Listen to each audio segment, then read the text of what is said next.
We are organizing such kind of event like Mango Dance Festival, especially under the Dhoni Educational and Charitable Society.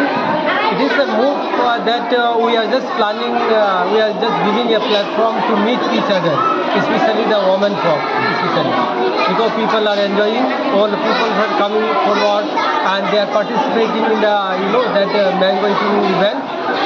So not only these things, just through this event, just we motivated. We are getting a chance to motivate the parents for self-employment and to get more and more benefit by